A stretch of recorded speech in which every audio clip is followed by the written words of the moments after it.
I'm Malika Andrews. We have a collection of great guests here today and a packed show because it's about that time. The schedule is out and we will break down all the dates you need to circle on your calendar. The Warriors' schedule is loaded with marquee matchup, but how many could Klay Thompson miss on his road to recovery? And recurring guest and Big Three founder Ice Cube is stopping by. So call in all hoop heads. A full hour of The Jump tips right now.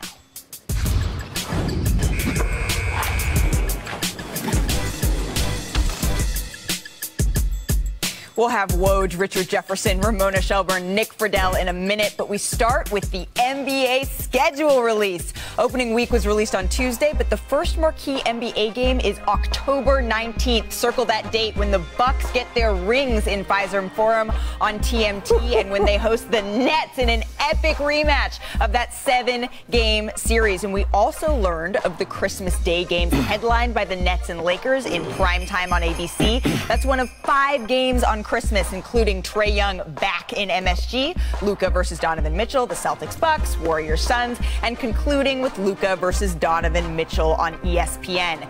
And that leads us to our ABC primetime Saturday games. 7 of the biggest matchups of the season, including Lakers Warriors, meeting up on both February the 12th and March 5th. KD's return to Golden State with fans is featured along with the champion Bucks, Sixers, and Knicks. We got a lot going on. We now welcome in ESPN insider Adrian Wojnarowski. We just saw the marquee games as the NBA begins its 75th anniversary, Woj. And the 75th anniversary brings in a new NBPA president in Portland, CJ McCollum. You just interviewed him recently for an upcoming episode of the Woj Pod. What did you learn about his duties and his current relationship with Dame Lillard?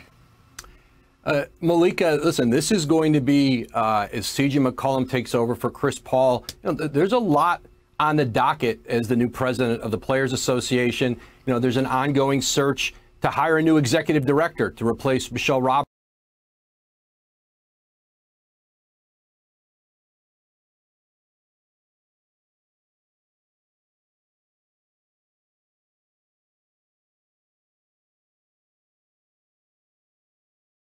Roberts, who's planning on retiring. And then there's a looming collective bargaining negotiation with the league, and that's certainly going to shape what the NBA looks like for years to come. And so those are at the very top of the list for CJ McCollum. But in the shorter term, as the Blazers get ready to think about heading back to training camp, I talked to CJ in the podcast about the conversations he's having and continues to have with Dame Lillard. Listen, they talk almost every day, every other day, and he talks about being really confident about how Dame feels about being back in Portland this year, about being committed to this team. And he fully expects, he's starting the season with Dame Lillard. And this is a team in Portland, if healthy, that is going to be a significant contender in the Western Conference. Oh, I certainly look forward to listening to that full conversation that you had with CJ McCollum on the Woj Pod. There's going to be a lot of interesting stuff in there. But Woj, the defending champion Bucks, they're going to face the Suns in a finals rematch as part of our ABC Sunday showcase on March 6th. One of 9 games ABC will broadcast on Sunday afternoons, including the Nets, Celtics, Mavericks, Hawks, reigning MVP Nikola Jokic, and more. But as the Bucks prepare for a title defense, Woj, what do they still want to accomplish this offseason? Well, Malika, their roster's set, and they were able to keep Bobby Portis, certainly who could have left in free agency. That was certainly an important player for this team to keep. But beyond that, Mike Budenholzer, their head coach, he's got a year left on his deal. And, we talked about this all season, Malika, that his future in Milwaukee was going to be determined by results. Well, he delivered a championship. And so I think the Bucks and Budenholzer, they started to discuss a contract extension that takes them beyond next season together. And I think, listen, the Bucks want Mike Budenholzer back. He wants to continue as coach of the Bucks. I think he told Zach Lowe on his podcast he'd like a 25-year contract. But I think those conversations are ongoing. I don't think it'll be that long of a deal. But certainly it's a priority for the Bucks to get that wrapped up. Well, maybe not 25 years, but this is an exciting time for Milwaukee, especially considering the conversation surrounding Mike Budenholzer all of last season. But while we have you here, Woj, you broke some news this morning involving the extension of Robert Williams with the Celtics. What more can you tell us about that? Yeah, 4 years, $54 million. Robert Williams' agent Kevin Bradbury with Rep 1 Sports tells me. And listen, this is for a young player in Boston who I think they really believe his best days are ahead of him. And certainly staying healthy and on the court are going to be important for him. But this is a player who gets a deal now that puts him in the top half financially of the centers in the league. You know, he's only started 16 games in his career, but you saw last year the way he can dominate around the rim. They've got the extension done with Marcus Smart, and you start to see this core now around Jaylen Brown and, of course, Jason Tatum that Brad Stevens, as the new president GM, is putting together. And now Robert Williams, 4 years, $54 million on his rookie extension. Wow. Wow. Well, that's really good stuff, Woj. Thank you so much for joining us. I look forward to listening to that podcast with CJ McCollum on the Woj pod later today. Thank you. Thank you. Well, we saw the Warriors. They were heavily featured in the ABC Saturday primetime slate. But before Christmas, they still have road games against the Lakers, the Nets, the Knicks, and the Celtics as we welcome in Nick Friedell, Richard Jefferson, and Ramona Shelburne. We'll start with Ramona as Klay Thompson continues his rehab from his Achilles injury. Ramona, what's the latest that you have heard there? Well, he's doing well in his recovery, but the Warriors are targeting that Christmas Day game against the Suns for his return. Now, he could come back a little bit before that, but in terms of getting his conditioning right, they're targeting the Christmas Day game against the Suns. I know that sounds a little late to people, but he was injured on November 18th. So this is 13 months from an Achilles injury. So Christmas Day. That is when Klay Thompson, the Warriors are targeting him to be back. What needs to happen? What are they looking at as factors there? A lot of this is conditioning, okay? He's doing well in his rehab, but he's missed 2 seasons in a row now. And so you don't bring him back. And this is a conservative target. If he does well and his conditioning is up and he feels like he wants to come back earlier, he will. But this is a conservative target at Christmas Day because you need time to build your conditioning back up when you miss 2 NBA seasons. Yeah, well, and when we're looking at someone who recently tore their Achilles and Kevin Durant, 561 days he missed between when he tore his Achilles and when he came back, and potentially that longer timeline, we saw that help him in being able to come back at full speed, Nick. Very much so, and this is the key with Klay. The Warriors are going to take every precaution necessary. It goes exactly to what Ramona is saying now. The Warriors knew all along that this season was going to be judged on getting Klay back, getting the rust knocked off, helping him find his rhythm, and then getting him hopefully ready for the postseason. And Malika, the key for them is months and months away. They're going to make sure he's ready when he's out there. And as we saw from the schedule, the Steph Show is alive and well on the national TV schedule because that's all anybody wants to see all the time. But they know it begins and ends with Klay. If they want a legit chance to get back into the top of the Western Conference, he's got to be healthy and he's got to be ready to roll. Well, and Richard, you were talking about Klay as just one of the silent assassins of the Warriors. What's the difference that you see there for them when he is on the floor? Well, there is, like to the next point, there's no place that you can be with the Warriors if you don't have Klay Thompson. Like, I'm sorry. Like, Steph is amazing. Steph is all-world, first ballot, all the things, but with Steph and the supporting lineup, even with Draymond being an all-NBA guy, like, you have to have Klay to make that engine run. So if he doesn't play till December, if he doesn't play till January, whatever it is, take your time. But the one thing I will say the difference between him and Kevin Durant is that Kevin Durant had the luxury of not going to the bubble and then having a later start to an NBA season. So he was well into his injury recovery for months longer. So I think there was a little bit less apprehension with him as there will be with Klay. Malika, there's 32 games, though, between the start of the season and Christmas. If he doesn't get back before Christmas, that's a big chunk of the season. The Warriors, we had this idea that Klay's coming back this year. Well, Klay's coming back 32 games into the season. So it needs a little bit of time. It's a serious injury you need some time to recover from. But someone else coming back. Kevin Durant's return to Golden State last season was in an empty arena. But on January the 29th, circle that, January 29th on ABC, Durant should receive a much louder reception from the Chase Center faithful, which Chase Center faithful, I'm not sure that's been developed yet. But Nick, what are you looking forward to most about that matchup? The intensity is going to be overflowing.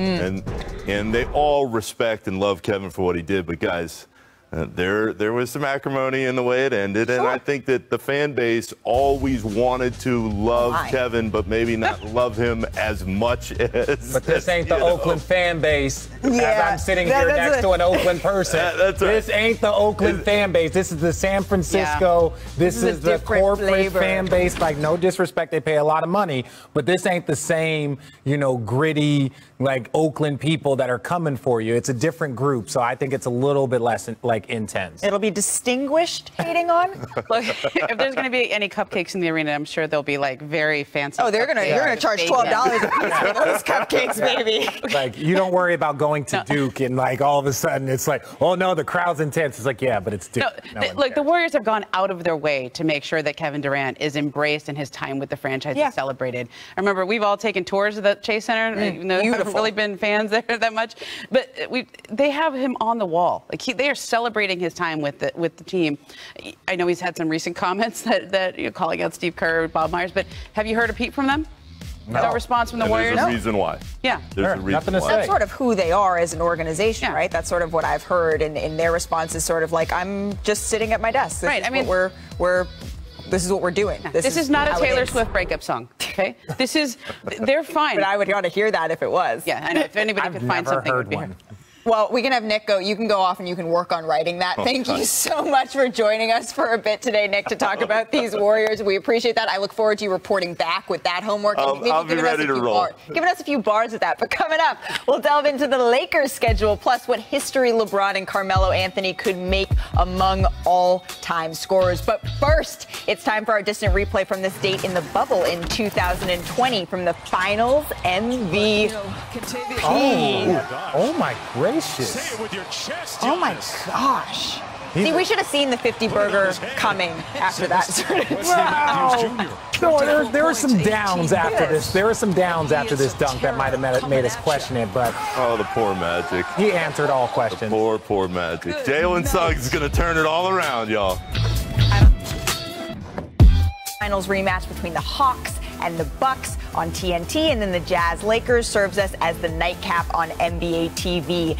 And we now welcome in senior writer for the undefeated Mark Spears. And Mark, what does the NBA's approach to showcasing the league on MLK Day, what does that mean to you? Oh man, it's one of the most beautiful weekends in basketball. You're talking about a celebration in Atlanta, a celebration in Memphis. I've been able to last 5 years to be a part of the Grizzlies celebration, which includes a symposium, awards giving, a game obviously on Monday. It's a whole weekend celebration, and they take everybody to the Civil Rights Museum, which is certainly emotional and amazing. And then the Hawks do a great job too of highlighting Martin Luther King and, down the street from where he used to preach. And obviously their MLK jerseys are super fire.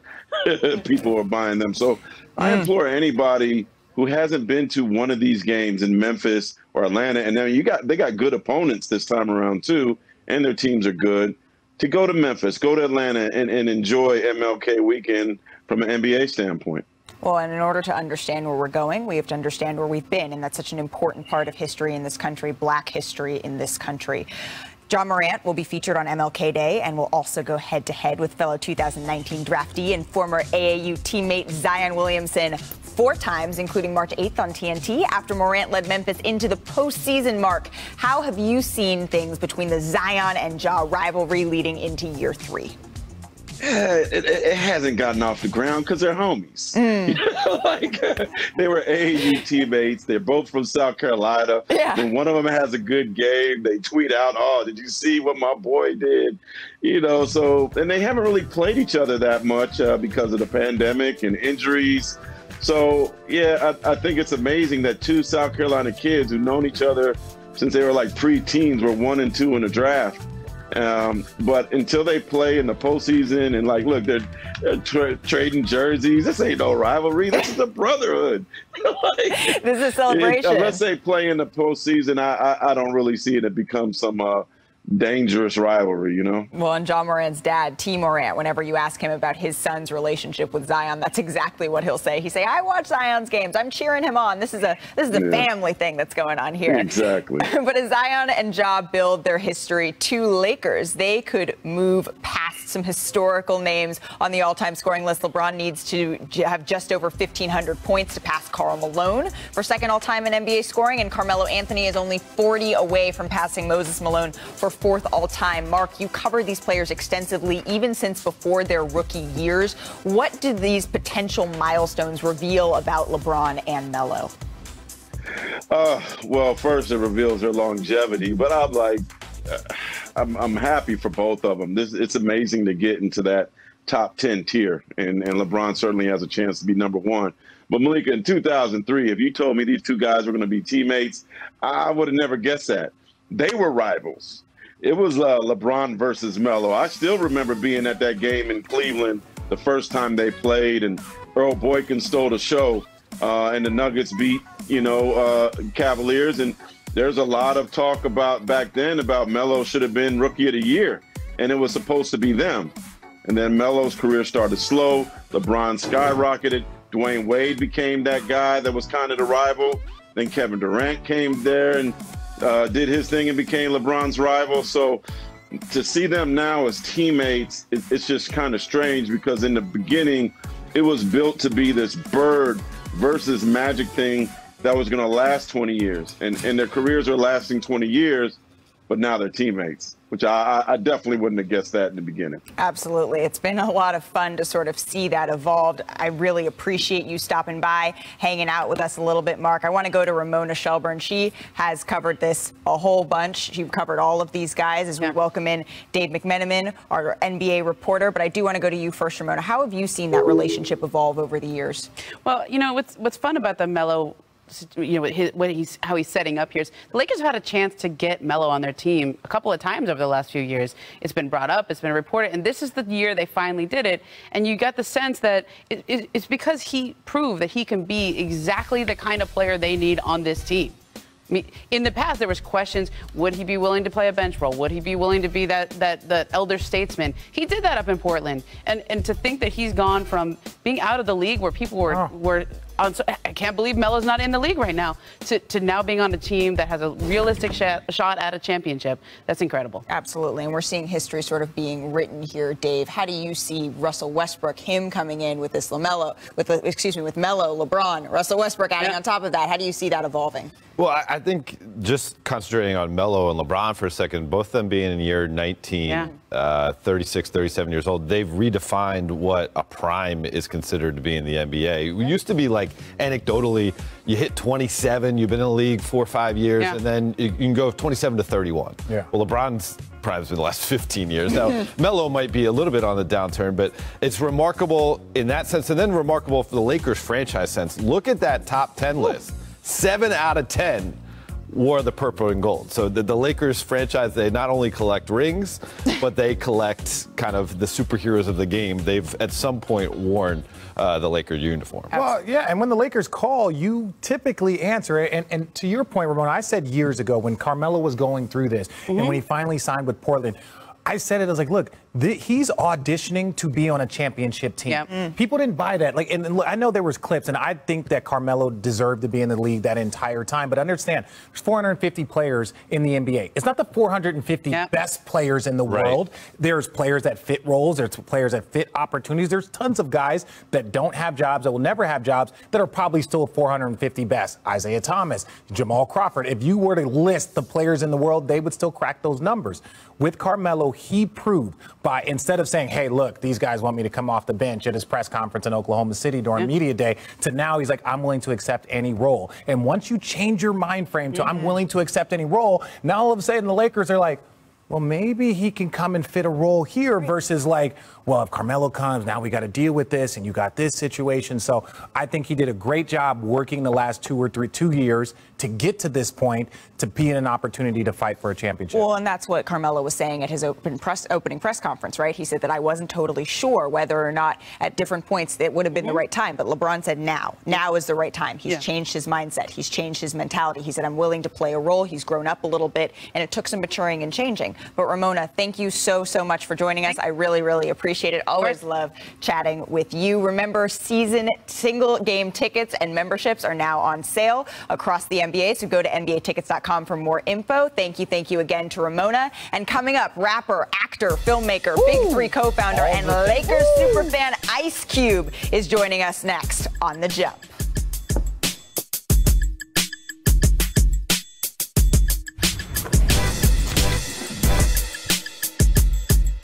Multi-platinum recording artist. He's also an actor, producer, writer, and he's the co-founder of the Big 3, Ice Cube. Welcome back to The Jump. Hey, what's up, y'all? We're happy to have you here. Let's get to it. Let's get to the Big 3 and the playoffs, consolation game, and the Big 3 championship game will be held at the Atlantis Paradise Island in the Bahamas with games on August 28th and September 4th. You said recently, though, that this is the hardest endeavor you've undertaken in your career and that this league is still clawing for respect, but said that folks will, quote, respect the league soon. So what do you believe is the key to closing that respect gap? Just continue to put great games on. Our league is very competitive. It's basketball like most of us remember playing it, a little physical in the paint. And so I just think, it's just continue to put the best athletes that want to play this game, continue to put them on the court, let them do their thing.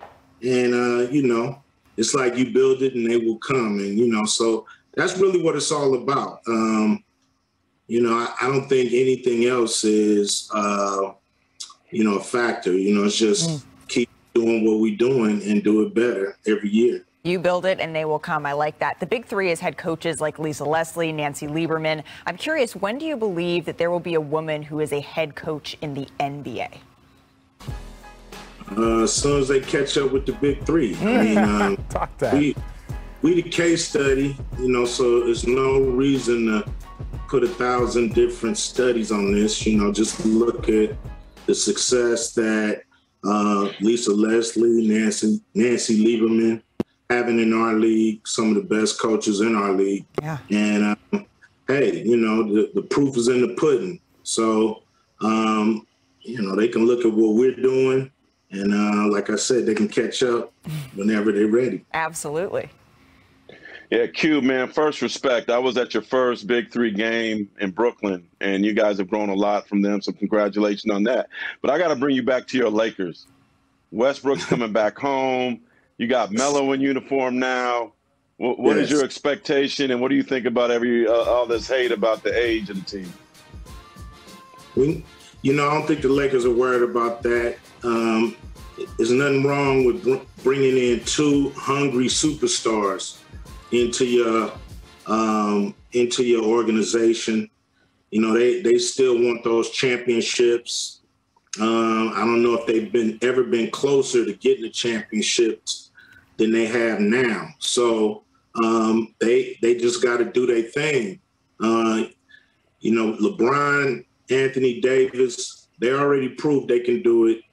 Now it's really up to Westbrook, Carmelo, to show what they can do to bring a championship to the Los Angeles Lakers. That's true. Now, I have a big question here for you. Lakers and Nets are going head-to-head on Christmas Day. 1, what is your expectations? And 2, it's not a big game unless the stars are there. So will you be in attendance on Christmas Day? Have you got the tickets? Have you got the approval from wifey? Like, what's the story? I mean, for one, I don't need no approval. Talk to him. That was a setup. 2, I've been a suite holder in the Staples Center ever since it was still rubble in the ground. So, I definitely plan on being there. Okay. It's really all about, hopefully getting in the building and feeling that energy. COVID is still crazy. So, who knows? Who knows? Good. Well, Cube, I also wanted to say, man, if you got extra seat on that private jet to the Bahamas, let a brother know, man. Yeah, but look, your boy Dr. Dre said Inglewood's up to no good, and today there was a tweet with Magic in Inglewood talking about the Clippers building an arena and asking people if they knew about this. I had to ask you, man, what you thought about that? I mean, it's disappointing. I mean, I do want the Clippers to get out the Lakers building. But I thought they would go to Seattle. Don't Seattle need a team? Bad. The Seattle Clippers sound good. The Las Vegas Clippers sound good. Jeez, San Diego. Wow. Back to San Diego. Back to San Diego. Okay, so Cube is trying Picking to them all the way out. Any place that the Clippers can go, and I respect that, Cube. Now look, Dame Lillard just dropped an album, and in your eyes, you've seen a lot of rappers trying to play ball, a lot of ballers trying to rap. Who do you think is the best NBA player turned rapper? I mean, nobody has surpassed what Shaq has done as a rapper. Multi-platinum. Yeah. Mm-hmm. Yeah, you know, he got hardware. So, you know, I mean, to me, it's kind of apples and oranges. You know, if you can rap, you can rap. It has nothing to do with if you can play basketball or not, and vice versa. So, you know, Dame is dope. You know, I like him as a rapper. You know what I mean? I like to hear his flow and how he put it together. So, but, you know, Shaq got the hardware. Absolutely. Okay. That's fair. Absolutely. I mean, he's got the stuff to back it up. But before we let you go, Cube, and you said I can call you that now, I don't have to call you Mr. Cube like I did off air. I want to ask you, speaking of rappers, about Nipsey Hussle. On Monday, 30 for 30 podcast and The Undefeated present The King of Crenshaw, a 4-episode podcast series on Nipsey. How do you remember him and some of the moments that you shared with him? You know, Nipsey, I didn't know him that good. You know, I knew him, you know, on and off. I saw him coming up in the rap game, really trying to get his feet wet. And I just loved his tenacity. You know, he really stayed on his grind and really started to, you know, reach the heights that he envisioned himself earlier in his career. You know, earlier he was, you know, he was just learning the game, a lot coming at him. And later I just saw the maturity and just saw him blow up as an artist respected in LA. So I just always had respect for, you know, what he had accomplished up until this point. And to see him, you know, murdered like that, you know, it's just sad for it to happen in his own neighborhood. Absolutely. He was certainly someone who meant a whole lot to a bunch of NBA players, a bunch of folks around the NBA community. Cube, thank you so much for your time. We're definitely going to be tuning into the Big Three as the championship approaches. This is going to be exciting stuff. Yeah, 3 weeks left. You know, check us out. You know, football haven't started yet. Summer league over. Come on and hang with the Big Three for these 3 weeks. The best fireball you're going to see. Absolutely. We're looking forward to that fireball. Thank you so much, Cube. Coming up, when is Kyle Lowry headed back to the Six as an opposing player? Find out that and more as we reveal some notable reunion games in this next segment. But first, here's what the Jump recommends for today. Richard actually had our good friend Perk as a guest on the Road Trippin' podcast with Channing Frye and Allie Clifton. It went exactly like you think it would. Take a listen. Still eating them turkey legs? I'm eating everything in sight. I had Popeyes today. Dog, what are you doing, Perk? Now what, Perk? Don't let him fat shame you. I'm not worried. You are beautiful in the Lord's eyes. Like, this dude. I actually feel like since our last podcast, which was in 2020 with you, you've slimmed down. I lost. Go ahead and say it, Perk. Tell them what I said to you yesterday. I lost 9 pounds. It's a start. And what did I say, Perk? What did I tell you? Congratulations for skipping a meal a day. Welcome back to The Jump. I am joined now by ESPN NBA reporter Tim Bontemps. Thanks so much for being here, Tim. Hey, great to be here, though. Following Ice Cube are pretty big shoes to fill, so we'll see how I do. Well, we'll see. But I think you got this. So for most of last season's games, we didn't have fans, but your reporting didn't stop. You had to cover games on the return. And so now that we're more likely to see full crowds at the arenas this season, how does that enhance the experience of seeing someone like Kyle Lowry return to Toronto?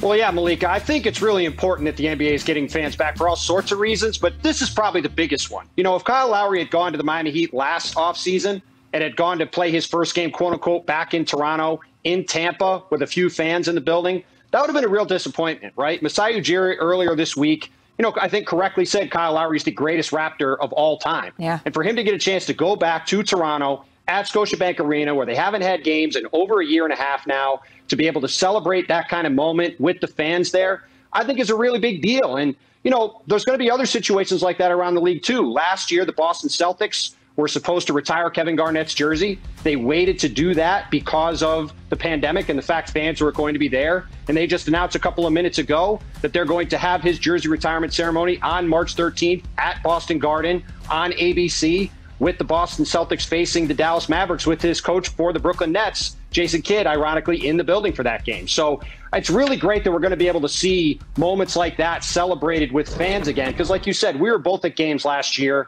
where there were no fans in the building and the atmosphere just wasn't there. And it's really cool that we're going to be able to have those kind of group celebrations again with, like you said, everybody hopefully masking up and doing what they need to do. Well, the players, they absolutely felt that difference in energy. We saw Drake say, right, that Kyle Lowry, he's probably going to get a statue in his name at some point. Yep. And then with Minnesota, well, we haven't seen them retire Garnett's jersey yet. So potentially with an ownership change, we could see that in the future too. Who knows, right? But after a disappointing season that saw them get swept in the first round, Pat Riley and the Miami Heat, they traded for Kyle Lowry to bolster their already tough-minded roster. Tim, what are your thoughts on that addition and how you see it working out?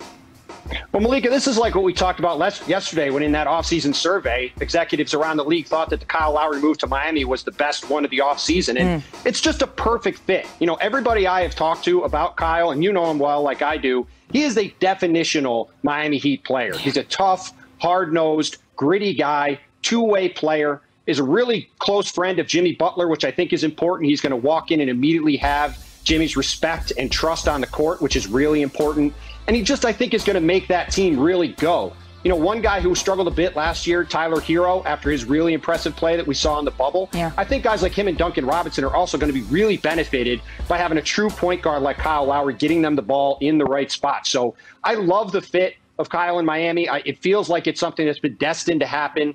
And it really, to me, puts the Heat up there in the conversation with the Bucks and Nets atop the Eastern Conference. Well, we talk so much about Heat culture. Kyle Lowry already kind of was bringing Heat culture to the Heat, so it's a kind of a seamless folding that we could see there. The Blazers and the Sixers, they play each other twice in the first month of the season, on November 1st and then again on November 20th. Tim, the names Ben Simmons, Dame Lillard, they've been linked to each other a lot lately. Which, if either, will still be on their respective teams when those games happen? I mean, my guess right now is they'll both be with their current teams, and that's going to make for a couple of games, like you said, in November, Malika, where no one's going to be talking about the games, right? Everyone's going to be talking about, will Dame Lillard be traded to Philly? Will Ben Simmons be moved on? What would it look like if they're on each other's teams? What would it look like if they're other places? Because like you said, Dame Lillard's name has been the number one name atop everybody's discussions about who is the next star that's going to get traded.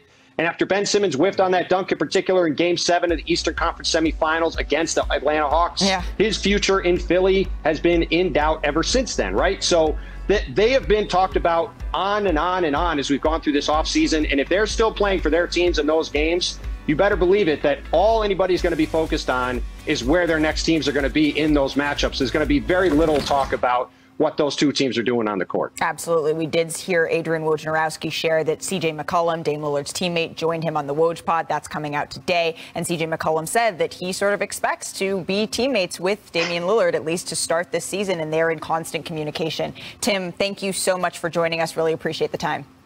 Great to be here. So we saw Tim's thoughts on Miami and Philly out east, but Richard, the conference is already looking a lot tougher than it did when the season ended. Which teams do you see challenging the Nets and the Bucks? Ooh, that's tough because those are, obviously you're talking about the defending champions and probably the team that's favored to win a championship this year. I do like Miami. I think Miami maybe can't beat both teams, but they definitely could upset one of them if they get hot and get going. Outside of that, it starts, Philly, I think they got way too many answers. Are there any other teams in the Eastern Conference? Well, I think Philly, if there is a trade for someone like Dame Lillard, they're automatically in the conference. It's a big if. Yeah, of course it's an if, but I think there's a lot of ifs beyond the Bucks and the Nets, because the Bucks and Nets have already proven themselves to be so good last year. I guess the other two teams I'd go to beyond the Philly and Miami would be Boston. And Boston, I would be including them if they were to make a trade for someone like a Bradley Beal. And then the Hawks. I mean, the Hawks were in the Eastern Conference Finals a year ago. You're making faces, Richard. No, you're making faces. Because they have to be included in the conversation, the potential. Well, this is the thing about it, is that two of the teams that you said probably need to make a trade to compete. Miami doesn't need to make a trade. I think you would look at them as like the singular team that, like, as constructed, I don't know if they could beat both, but they definitely could upset one. And then I think I'm curious to see what Atlanta does now that, it's not the same type of season, very similar to what some of the bubble teams did. Sure. Right? You see these guys go out and play great, play outstanding. They just kind of had a magical run. I would consider their run very similar to the Phoenix Suns run. Young, played better than a lot of people expected, even though you knew that they were great players. So I just think every other team needs to do something versus the three teams constructed as is. It's the Nets, it's the Bucks, and then I think Miami would be right there. I agree there. I mean, it's going to be interesting to see how that all shakes out. It does seem like Miami is one of those teams that just took a huge step. I don't know that anyone was necessarily expecting to see them get swept the way that they quite did in the first round against the Bucks, especially considering how Miami played the Bucks in the bubble. But that just goes to show you how unique of an environment the bubble was. Some injuries took a toll there, but Jimmy Butler. He's back. He'll be back. He'll be back. He will be back. Speaking of being back, nobody can beat us. That's what James Harden said about the Brooklyn Nets. We'll get into that after the break. Oh. Nobody can beat us.